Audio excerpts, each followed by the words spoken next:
창세기 39장 1절부터 6절 먼저 들어가겠습니다.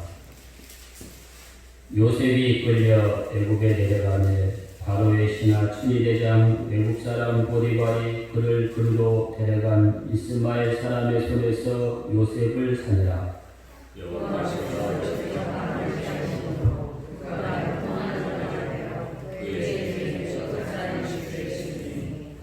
그의 주인이 여호와께서 그와 함께 하심을 보며 또 여호와께서 그의 범사에 형통하게 하심을 보았더라.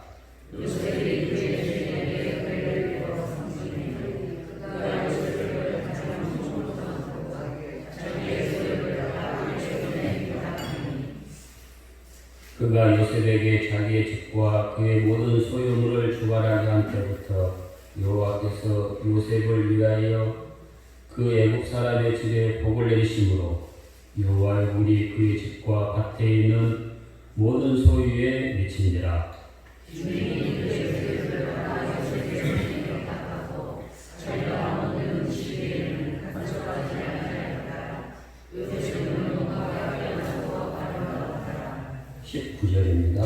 그의 주인이 자기 아내가 자기에게 이르기를 당신의 종이 내게 이같이 행하였다 하는 말을 듣고 심히 노한지라.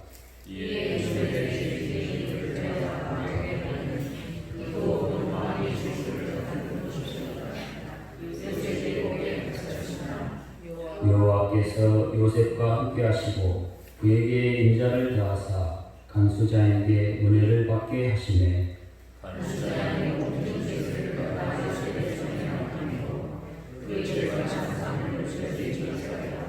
같이 읽습니다. 간수장은 그의 손에 맡긴 것을 무엇이든지 살펴보지 아니하였으니 이는 여호와께서 요셉과 함께 하시니라. 여호와께서 그의 범사에 형통하게 하셨다. 아멘.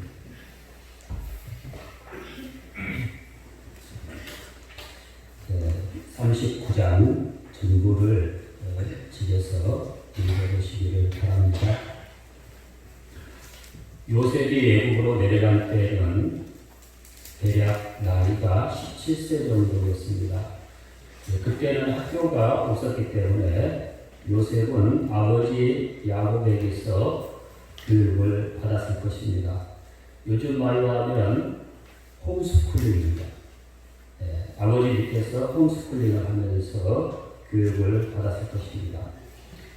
그러나 17세가 된 요셉은 이제 아버지 밑에서의 이런 정규 교육은 끝납니다. 그리고 새로운 훈련과 교육을 이제 받기 위해서 이제 집을 떠나게 되는 겁니다. 새로운 훈련과 교육을 받을 때 우리는 큰 인물이 될 수가 있는 겁니다. 그래서 하나님은 요셉을 글로 배우는 교육이 아니라 삶으로 배우는 삶의 훈련장으로 지금 데려가고 계신 겁니다. 우리나 우리의 자녀들도 이제 고등학교, 대학교 이런 교육기관을 마쳤다고 훈련이 다 끝나는 것은 아닙니다. 우리의 삶을 통해서 진정으로 배워야 하는 삶의 교육이 계속되는 것입니다. 우리 노년들도 마찬가지입니다. 우리 연세가 드신 분들도 배우는 것이 끝났다. 이게 아닙니다. 우리는 하나님에게서 배우는 이 영의 교육은 우리가 무덤에 갈 때까지 계속되는 것입니다. 저에게 있어서는 대학 교육까지는 글로 배우는 학교 교육이었다면 군대를 비롯해서 이후에 제 삶은 하나님을 알아가는 인생의 훈련장이었다. 이렇게 표현할 수 있겠습니다. 성도 여러분, 학교 교육이 모든 것으로 알고 있는 우리들에게 오늘 말씀은 진정한 교육이 무엇인지를 우리에게 가르쳐줍니다. 사실 우리는 학교에서 배우는 교육으로는 이 험한 세상에서 생존할 수가 없습니다. 더 강력하고 그리고 더 영적인 교육이 필요합니다. 학교 교육은 많이 받았지만 우리 삶의 현장에서 헤매고 힘들어하는 사람들이 참 많습니다. 요즘에는 웬만하면 다 대학 교육 다 나옵니다. 그런데도 대학 교육은 받았지만 삶을 이겨낼 힘이 없고 또 거친 인생을 뚫고 나갈 만한 그런 맷집이 없어서 많은 사람들이 힘들어하고 어려움을 당합니다. 반면에 학교 교육은 참 미천합니다만 이 생활에서 아주 열정적으로 그리고 강하게 살아가는 분들이 참 많이 있는 걸 볼 수가 있습니다. 성도 여러분, 우리는 생존에 필요한 그 무엇을 우리는 계속해서 배워가는 것입니다. 할렐루야. 따라서 하나님의 교육은 우리 삶의 현장에서 배우는 생존 지혜를 얻게 하는 것이었습니다. 여러분은 하나님께 교육받은 이런 생존 지혜를 가지고 계십니까? 우리의 자녀들에게 물려줄 수 있는 삶의 지혜를 가지고 있느냐 하는 것입니다. 오늘 본문의 요셉은 이 생존 지혜를 배우기 위해서 아버지 집을 떠나서 이제 애굽으로 내려가고 있는 것입니다. 요셉은 애굽 보디발의 집에서의 훈련을 통해서 나를 연단시키고 교육시키시는 하나님의 교육을 받게 됩니다.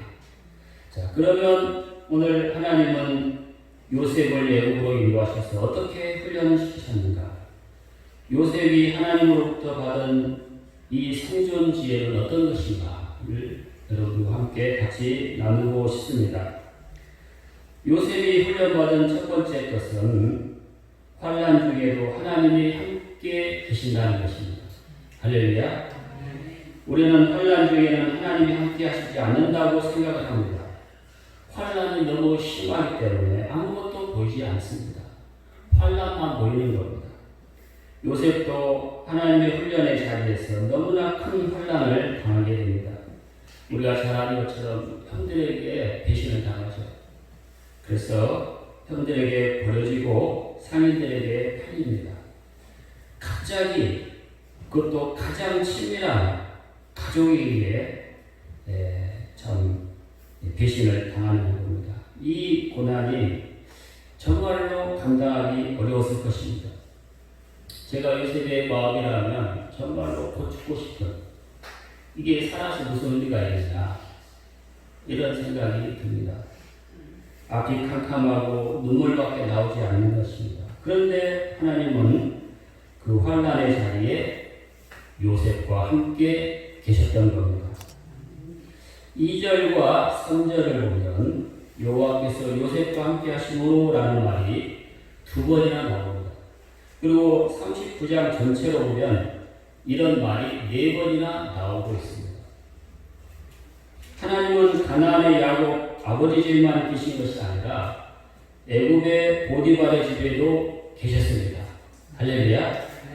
다시 말하면 하나님은 내가 가장 행복했던 시간에 나와 함께 계셨을 뿐만 아니라 내가 가장 불행하다고 생각되던 바로 그때도 나와 함께하고 계신다는 것입니다. 요셉은 이것을 가장 먼저 배우고 있습니다. 애굽의 삶의 훈련장에서 첫 번째 훈련 교장은 하나님이 함께하고 계신다는 임마누엘 교장이었다는 겁니다. 이사야 7장 14절에 보면 이렇게 말합니다. 보라, 처녀가 잉타에 아들을 낳을 것이요 그의 이름을 임마누엘이라 하리라 하셨으니 이를 번역한즉 하나님이 우리와 함께 계시다 함이라. 이렇게 말씀하고 있습니다. 여러분, 임마누엘이란 말이 무슨 말인지 아시죠? 하나님이 함께 하신다는 뜻입니다. 근데 이 말이 이사야에게서 선포될 때는 어떤 때냐면 굉장히 어려울 때입니다. 그 성경을 보면 아람이라는 아주 큰 나라, 지금 개국과 그리고 북이스라엘이 손을 잡습니다. 그래가지고 남쪽 그 유다, 그것도 조그마한 예루살렘 성 하나밖에 없는 그 조그마한 유다를 침공해서 포위를 하고 이제 공격을 하려고 하는 그때라는 것입니다. 그 성경에는 어떻게 표현하냐면 왕과 백성들의 마음이 숲이 바람에 흔들리는 것처럼 흔들렸다. 이렇게 표현합니다. 그러니까 엄청난 고난이라고 고난이고 환난이면 환난, 죽기 아니면 살기 이런 어려운 때라고 할 수 있겠습니다. 그런데 그 어렵고 힘든 상황 속에서도 하나님은 예루살렘과 그의 백성들에게 지금 내가 너와 함께하고 계신다라는 이 말씀을 이사야를 통해서 주고 계신다는 것입니다. 다윗 왕때와 같이 태평성대가 아닙니다. 지금 이때는 아하스 왕 때 정말로 바람 앞에 촛불 같은 상황 속입니다. 그때도 그러나 하나님은 그의 백성과 함께 계셨다는 것입니다. 하나님은 그가 선택한 백성들을 절대 떠나주시지 않기 때문에 함께 계시는 것입니다. 심지어 그분은 바벨론 포로로 잡혀갔을 때도 그때 그곳에 함께 계셨습니다. 바벨론 강가에 그의 백성들과 함께 계셨습니다. 또 마태도 로마 식민지에서 신음하고 있던 그때도 하나님이 함께 계신다는 것을 알게 된 겁니다. 왜? 하나님이 보내신 메시아이신 예수님을 만나고 보니 하나님이 우리와 함께하고 계셨다는 것을 깨닫게 됐다는 것입니다. 성도 여러분, 하나님은 나의 성공의 자리에만 계신 것이 아니라 어렵고 힘든 삶 속에도 함께하고 계시는 것입니다. 어려울 때 나에게서 떠나 계시지 않습니다.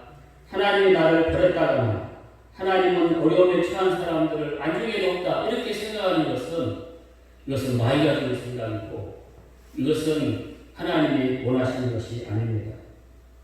여러분들 군대에 가면 가장 먼저 훈련받는 것이 제시훈련이라는 것입니다. 전투 기술인 이 각계 전투를 하거나 이런 것을 하지 않습니다. 줄을 맞추고 경계를 하고 그리고 군가를 부르는 이런 기본적인 것을 훈련을 받습니다. 이런 것들은 일종의 적응 훈련이죠. 그런데 그것보다도 더 먼저 배우는 기본적인 것이 있는데 그게 뭐냐면 군대도 사람이 사는 곳이다 라는 것을 배우는 겁니다.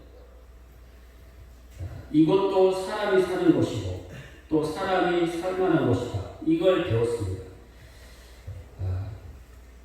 군대를 가면 젊은이들이 군대를 가면 아주 숨이 탁 막힌다고 합니다. 저도 가보니까 그래요.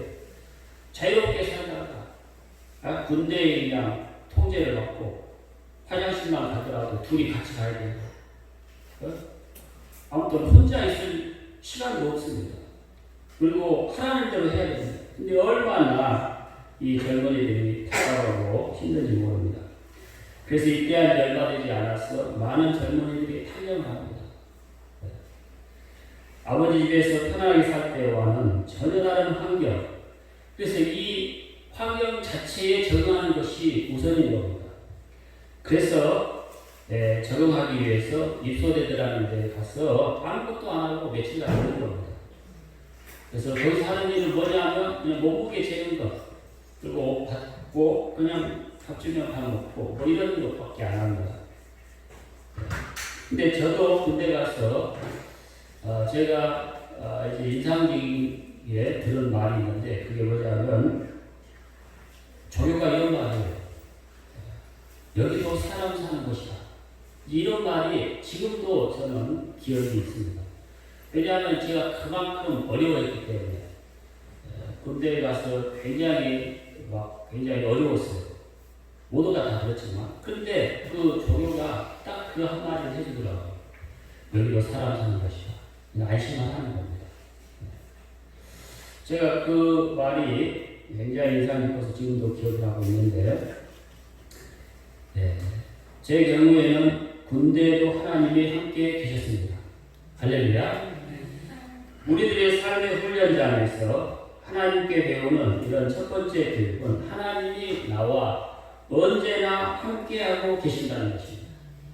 기쁠 때나 슬플 때나 가난할 때나 부유할 때나 하나님은 함께하고 계시는 것입니다. 연예인 주영은 씨가 이제 간증을 하면서 제가 한번 들어본 적이 있습니다. 근데 이분이 이제 다른 연예인들과 함께 그리고 또 굉장히 우리나라의 재벌의 그 CEO 가정과 함께 필리핀에 이제 어떤 여행을 같이 갔다 옵니다. 아주 못 사는 수상 가옥. 그러니까 물 위에서 이렇게 생활하는 그런 지역을 이제 갔다 오는 겁니다. 가서 굉장히 그 환경이 열악한 사람들을 직접 보고 이제 가서 도우려고 같이 갔던 말이에요. 그러니까 아니나 다를까 너무너무 환경이 열악합니다. 그래서 거기서 이제 별을 보면 밑에 가면 그대로 다 오물이 다 있고 그래서 그냥 그걸 또 그 물을 먹고 아주 심란하고 정말로 살기 힘든 그런 곳이었습니다. 그런데 그 사람들의 모습은 굉장히 기쁨이 넘쳤다는 거예요. 그렇게 어려운 상황에서도 살지만 예수 믿는 사람들은 굉장히 기쁨이 넘쳤고 자기들을 찾아와 주는 것, 연예인들이 자기들 찾아와 주는 것에 너무너무 감사하면서 굉장히 기쁨이 가득하더라는 거예요. 근데 반면에 그들을 찾아갔던 자기들의 모습은 굉장히 기쁨을 얻지 못한, 기쁨이 없는 그런 모습이었다는 거예요. 당장 자기도, 그 주영원 씨 자신도 아주 삶에 기쁨이 없는 거예요. 인기도 있고 돈도 있고 그러는데 전혀 기쁨이 없이 그냥 살아가는데 그 사람들의 그 모습은 굉장히 충격을 줬다는 거예요. 또 뿐만 아니라 우리나라의 아주 대기업의 재벌의 그 총수도 같이 가는데, 가정을 가졌는데, 그 가정은 별로 말도 없고 그냥 아주 기쁨이라고 찾아볼 수 없는 그런 상태였다는 겁니다. 그러면서 이제 깨닫는 것은, 가난하고 어려울 때도 하나님은 함께 하고 계신다는 것이었어요. 이제 그것을 아는 사람들은 기쁘고 즐겁고, 가난한 환경 속에서도 기쁨이 넘치는 그런 삶을 살더라는 것입니다.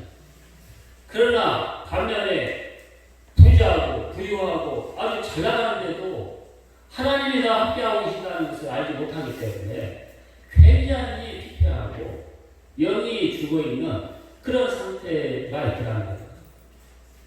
오늘 성도 여러분, 하나님은 우리와 함께하고 계신다는 것을 우리가 꼭 기억하고 우리의 삶을 살아가기를 바랍니다. 환난 때에는 하나님이 더 가까이 계십니다. 그래서 고통은 변장한 축복이라고 합니다. 왜? 하나님을 더 가까이 만날 수 있고 그리고 또 하나님이 함께하고 계심을 통해서 가난한 가운데서도 하나님은 나와 함께 하신다는 것을 알기 때문에 오늘 그것이 오히려 기쁨이라는 것을 알게 되는 것입니다. 또 요셉이 훈련받은 두 번째 것은 환난 중에 하나님의 인자도 더해진다는 것입니다. 환난은 빨리 지나갔으면 좋은데 생각보다 빨리 지나가지 않을 수 있습니다. 오히려 환난이 더 극심해질 수가 있습니다. 이럴 때 우리는 하나님이 함께 계심을 절대 의심치 말고 더 굳건한 믿음을 가져야 됩니다. 21절에 보면 여호와께서 요셉과 함께 하시고 그에게 인자를 더하사 이렇게 말씀하고 있습니다. 요셉은 아버지 집뿐 아니라 보디발의 집에도 하나님이 함께하고 계심을 믿고 열심히 생활했습니다. 그래서 보디발의 인정을 받고 있었는데 보디발의 아내의 유혹을 받습니다. 그래서 오히려 더 심한 환난의 자리에 빠지게 되었습니다. 그래서 요셉은 보디발의 집에 있는 옥에 갇히게 됩니다. 여러분들 생각해 보세요. 요셉의 낙심은 정말로 컸을 것입니다. 상황이 점점 좋아져야 되는데 더 심해지고 있는 거예요. 이제 이만 했으면 되겠는데 내가 생각하는 이 정도 했으면 되겠는데 더 심해지는 거예요. 얼마나 힘들었을까요? 요셉에게 환난이 더 극심해질수록 그러나 하나님의 사랑도 커지고 있음을 알았던 것입니다. 하나님은 요셉에게 인자를 더하셨다고 했습니다. 그래서 간수장에게 은혜를 받게 하셨습니다. 간수장은 요셉을 믿고 그에게 모든 것을 맡겼다고 오늘 성경에 나옵니다. 여기서 우리는 하나님은 환난당하는 그의 백성에게 인자를 더하시는 하나님이시라는 것을 알게 되는 것입니다. 할렐루야. 제가 찾아봤어요. 그랬더니 여기서 인자는 헤세드라는 말이 있습니다. 그리고 그 말의 뜻은 변치 않는 하나님의 사랑을 의미합니다. 이 말은 언약적인 사랑을 말하는 것이죠. 그래서 하나님이 아브라함과 맺었던 그 언약적인 사랑, 바로 환경이 어렵다고 사람을 버리거나 또 마음에 안 든다고 그 사랑을 파기해버리는 그런 사랑이 아니라는 겁니다. 하나님의 사랑은 어렵거나 좋거나, 그래서 힘들거나 또 좋다거나 이런 상관이 없이 무조건적으로 그 사랑이 깊어지는 사랑입니다. 저는 이제 잘 모르지만 주식을 하다 보면 이 굉장히 애착이 있는데 이걸 상황이 안 좋으니까 이렇게 손절하고 팔아버려야 되는 그런 상황이 있다고요. 그러니까 그런 것처럼 하나님도 우리를 사랑하는데 아예 상황이 안 좋으면 그냥 그 대상을 손절하고 없애버리는 그런 사랑이 아니라는 거예요. 이 언약적인 사랑, 헤세드라는 말은 공동 운명이 된다는 거죠. 하나님은 함께 하실 뿐만 아니라 변치하는 사랑으로 함께 하셨다는 것을 의미하는 것입니다. 그래서 제가 또 한번 찾아봤어요. 인자를 더하사라는 말에 더하사라는 말을 찾아보니까 거기 히브리 말은 바에트라는 말인데 이 원형은 나타라는 말에서 왔어요. 그러니까 근데 이 나타라는 말은 손을 뻗다 그리고 몸을 구부리다 라는 그런 의미가 있었습니다. 그러니까 이게 뭐냐면 가만히 있는 상태가 아니라 무엇인가 적극적으로 움직이는 모습을 의미하는 단어였다는 겁니다. 그러니까 하나님은 요셉이 극심한 어려움에 처하자 변치 않는 사랑을 베풀기 위해서 적극적으로 움직이고 계셨다는 것입니다. 적극적으로 요셉에게 손을 뻗치고 있는 것입니다. 적극적으로 지금 몸을 부풀려서 요셉을 잡고 계시는 것입니다. 할렐루야. 바로 그 의미라는 것입니다. 요셉이 그에게 인자를 더하셨다는 그런 뜻이 바로 그 원어의 의미가 그런 의미였던 것입니다. 그래서 간수장에게 호의를 받게 하셨습니다. 제가 또 생각을 해봤습니다. 39장 21절에 보면 간수장에게 은혜를 받게 했다 이런 말이 나오는데 이게 무슨 말인가 생각해보니까 전적으로 하나님의 역사였다는 것입니다. 여러분들 보디발에게 은혜를 받는 것이 어쩌면 좀 쉬웠을 수 있습니다. 왜냐하면 내가 열심히 하면 인정을 받는 거예요. 비록 그러니까 노예지만 그러니까 내가 열심히 일을 해요. 그러니까 우리 상전이 나를 보고 이런 잘하네, 이 잘하네, 그러니까 인정해 주는 거죠. 내가 할 수 있는 어떤 여지가 있는 거죠. 그렇죠? 그러나 지금 옥에 갇혀 있는 요셉은 뭘 할 수 있는 계절이 없어요. 그냥 옥에 갇혀 있는 거예요. 아무것도 할 수 없어요. 뭐 거기서 내가 요셉이 자기의 능력을 발휘할 만한 그런 자리 없어요. 그냥 옥에 갇혀있기 때문에 내가 어떤 나의 능력을 보일 만한 그런 기회도 없어요. 그런데 그때 하나님께서 그 간수장에게 은혜를 받게 했다는 것은 바로 전적인 하나님의 은혜가 간수장을 통해서 요셉에게 임하고 있다는 것이었습니다. 할렐루야. 하나님의 간섭으로 지금 하나님의 손을 뻗쳐서 지금 몸을 구부려서 요셉을 지금 돕기 위해서 하나님이 움직이고 계신다는 것입니다. 하나님의 사랑은 나의 고통이 커질수록 커지는 것입니다. 여러분들 부모님들은 아이를 키워보셔도 알 것입니다. 아이가 건강할 때는 별로 그렇게 관심이 좀 덜해요. 그러나 아이가 아플 때는 부모의 관심은 그 아픈 아이에게 더 가 있는 겁니다. 아프면 아플수록 부모의 관심은 더 그 아이에게 있는 것이죠. 그런 것처럼 하나님도 고통 중에 있는 성도들에게는 더 귀를 기울이시고 그 아픔을 듣고 계시고 그 삶의 현장에 지금 함께하고 계시는 것입니다. 할렐루야. 여러분들 저는 잘 모르지만 미국의 월가의 유대인들이 지금 본토 가나안 땅에 있는 지금 현 이스라엘 사람들이 어려움에 처하면 적극적으로 움직인다고 합니다. 그래서 이스라엘이 어렵고 힘들면 이 미국 월가에 있는 사람들이 같은 유대인들이 아이고 너희들 어려우니까 이들끼리 우리는 지금 돈 많고 그러니까 우리는 잘 살니까 괜찮다 하고 그냥 그렇지 않아요. 그렇게 말대로 손절하거나 그렇지 않아요. 왜 그러냐면 그들은 언약적인 관계이기 때문에 그렇다는 거예요. 그러니까 그런데 우리 외교가에 또 쓰는 전략적 동반적 관계라는 그런 말이 있어요. 이게 말이 굉장히 좋은 표현 같아요. 그런데 알고 보면 이게 무슨 뜻이냐면 요긴하게 써먹을 때는 써먹고 힘들면 버리는 관계다. 이것이 전략적 동반적 관계다. 그러니까 나라들은 그래요. 이렇게. 근데 하나님이 그의 백성들을 사랑하시는 사랑은 전략적 동반적 관계가 아니라 언약적 관계라는 겁니다. 그 백성들과 운명을 같이 하는 거예요. 그 백성들이 힘들고 어렵다고 선전하는 관계가 아니고 그 백성들이 어려운 자리에 하나님은 늘 함께하고 계시고 그리고 적극적으로 움직이고 계시고 활동하고 계시는 것입니다. 여러분들 이것을 믿으시기를 바랍니다. 하나님은 내가 어려우면 나를 선전하시는 분이 아니십니다.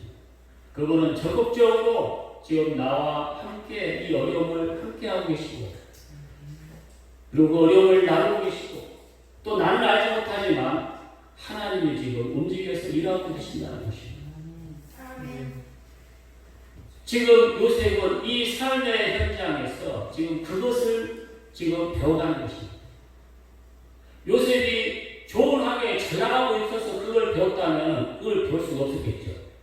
그러나 삶이 어렵고 힘들수록 그 삶의 현장에서 글로 배우는 것이 아니라 삶의 현장에서 지금 체득하는 것입니다. 하나님은 나와 함께하고 계십니다. 그러나 이 삶의 어려움이 계속되고 어려울수록 하나님도 나와 더 함께하고 계신다는 것을 지금 요셉은 삶을 통해서 배워가고 있는 것입니다. 우리 청년 여러분들이요. 그리고 우리 모든 지금 하나님의 교육을 받는 우리 모든 성도들이요. 하나님은 우리와 함께하고 계십니다. 마귀가 우리에게 너는 하나님 버렸다고 생각하는 그런 마음을 우리에게 주거든 예수 그리스도의 이름으로 떠나가라 이렇게 말씀하시고 믿음을 갖게 되기를 바랍니다. 요셉이 훈련받은 세 번째 것은 환난 중에도 하나님의 형통케 하심을 받는다는 것입니다.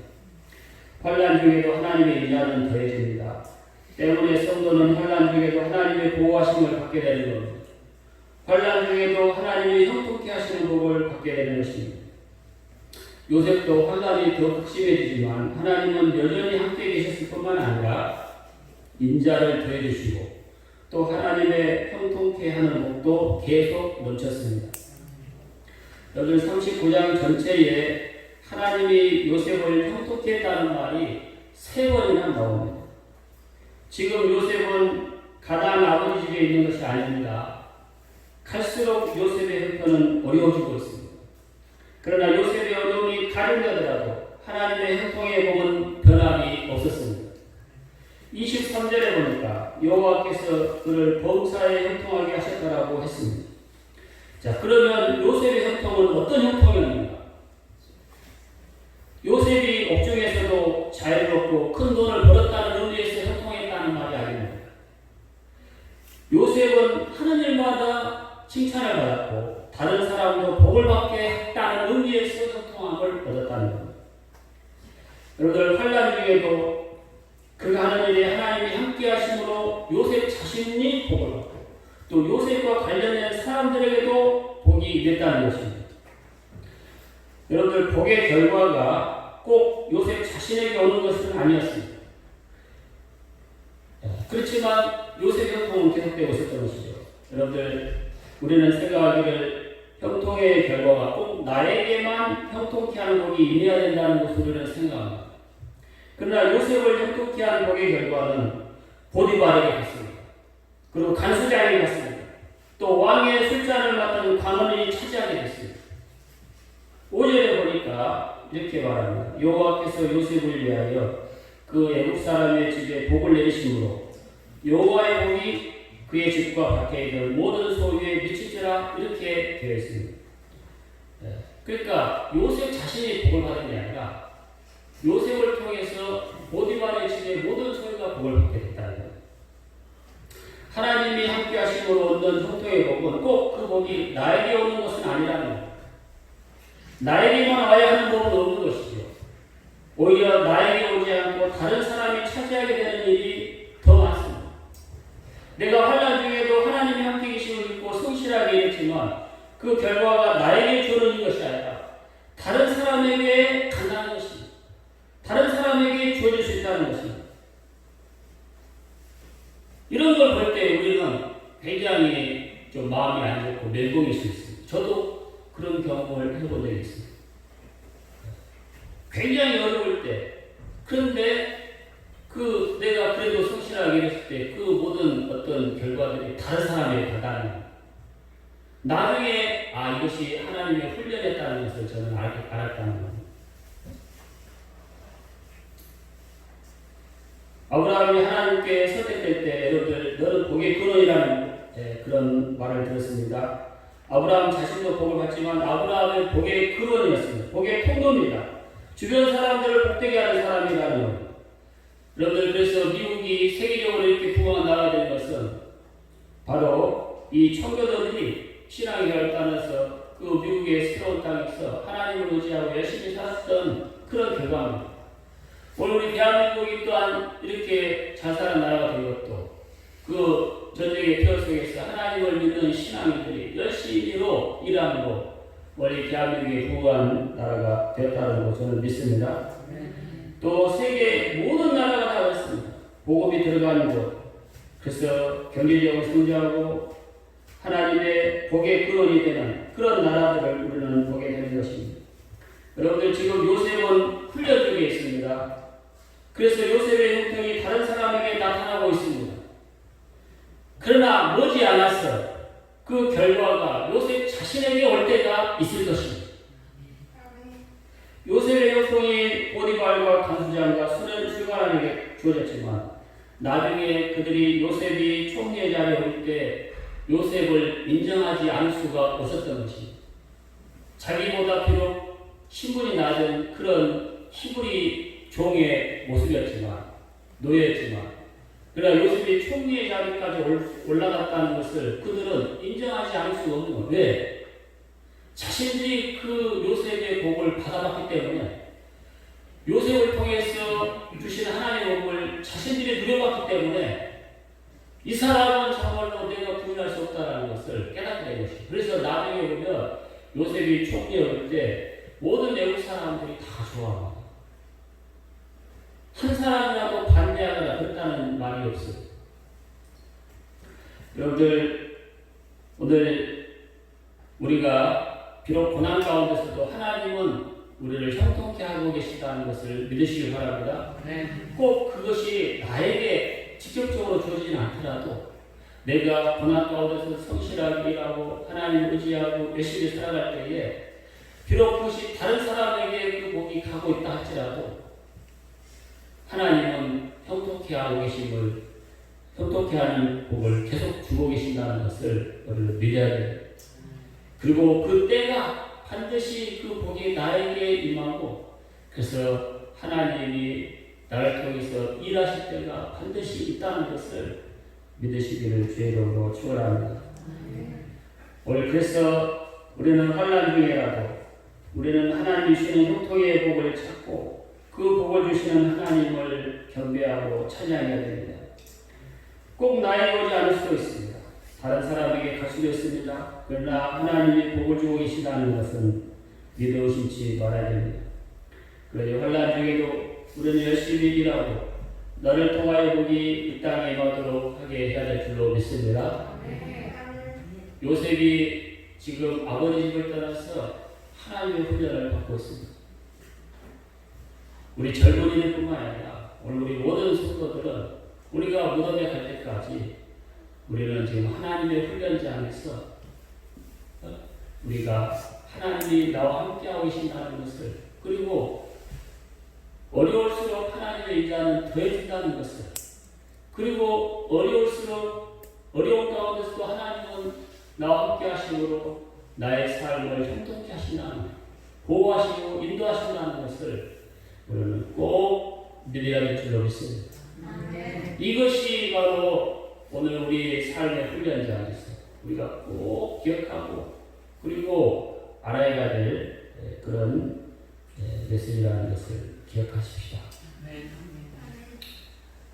우리 인생은 꼭 이렇게 환난만 있는 것은 아닐 겁니다. 그러나 환난을 통해서 배우는 것이 참 많습니다.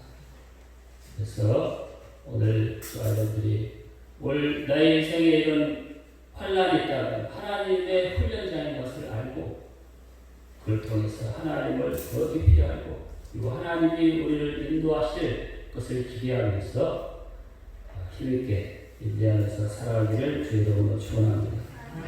로마서 5장 3절 4절 말씀입니다.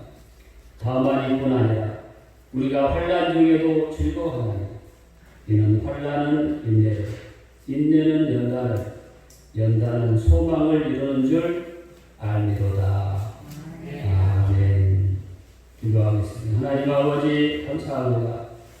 오늘 우리 삶의 훈련자 안에서 어려운 가운데서도 하나님의 나 함께하고 계시고 인자를 더하시고 나를 형통하고 인도하시는 하나님이심을 바라는 오늘 우리 모든 성도들을 축복합니다. 주님이 함께하고 계심을 믿고 힘있게 살아가는 우리들이 되게 하옵소서. 예수님의 이름으로 기도합니다.